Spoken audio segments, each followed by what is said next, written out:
కరీంనగర్ జిల్లా ఉత్తర తెలంగాణలోని కీలక road junction Hyderabad to Ramagunda వెళ్లే ప్రధాన రాజీవ్ రహదారితో పాటు కరీంనగర్ నుంచి వరంగల్, సిరిసిల్ల, జగిత్యాల రహదారులపై నిత్యం వేలాది వాహనాలు రాకపోకలు సాగిస్తుంటాయి. అంతే స్థాయిలో ఈ రోడ్లపై నిత్యం ఏదో ఓ చోట ప్రమాదం జరుగుతూనే ఉంటుంది. దీంతో ఇటీవల జిల్లా కలెక్టర్ పమేలా సత్పతి ఇలాంటి బ్లాక్ అండ్ బ్లైండ్ స్పాట్స్ పై ఫోకస్ పెట్టి వాటిని సవరించాలని ఆదేశించారు.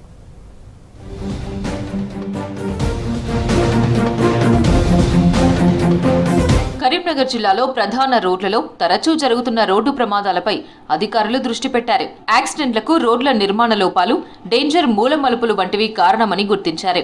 కరీంనగర్ జిల్లా పరిధిలోని రాజీవ్ రహదారిపై 14 బ్లాక్ స్పాట్లను గుర్తించారు. కరీంనగర్ వరంగల్ రహదారిపై 13 బ్లాక్ స్పాట్లు గుర్తించారు. ప్రస్తుతం జాతీయ రహదారి నిర్మాణాలను సవరిస్తున్నారు. సికింద్రాబాద్ నుంచి రామగుండం వరకు విస్తరించి ఉన్న 4 లేన్ల రాజీవ్ రహదారి ఎక్కువ శాతం ఉమ్మడి కరీంనగర్ జిల్లాలోనే ఉంటుంది. ఈ రహదారిపై తరచూ ప్రమాదాలకు కారణం డిజైన్ లోపాలేనని తెలుస్తోంది.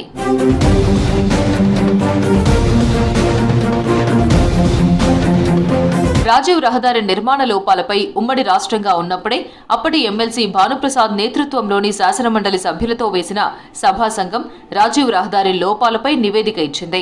పోలీసులు మాత్రం బ్లాక్ స్పాట్స్ ఎక్కడెక్కడున్నాయన్న సమాచారాన్ని R&B అధికారులకు ఫార్వర్డ్ చేసి చేతులు దులిపేసుకున్నారు. రాజీవ్ రహదారిపై గతంలో స్పీడ్ గన్ ద్వారా వాహనాల వేగాన్ని నియంత్రించే కార్యక్రమాలు చేపట్టినా ఇప్పుడు అవేవీ కనిపించడం లేదు.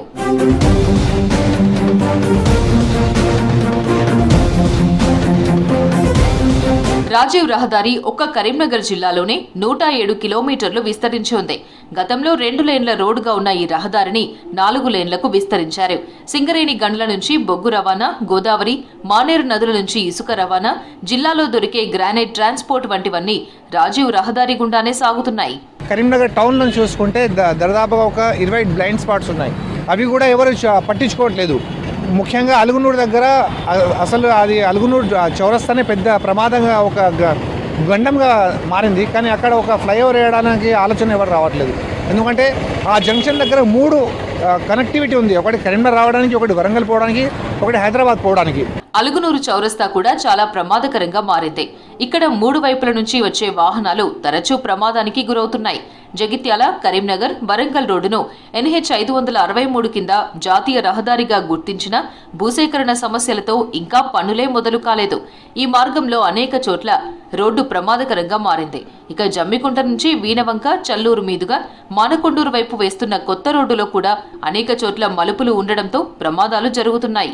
ఒక్క కరీంనగర్ జిల్లాలోనే 6,05,000 వాహనాలు రోడ్లపై తిరుగుతున్నాయి.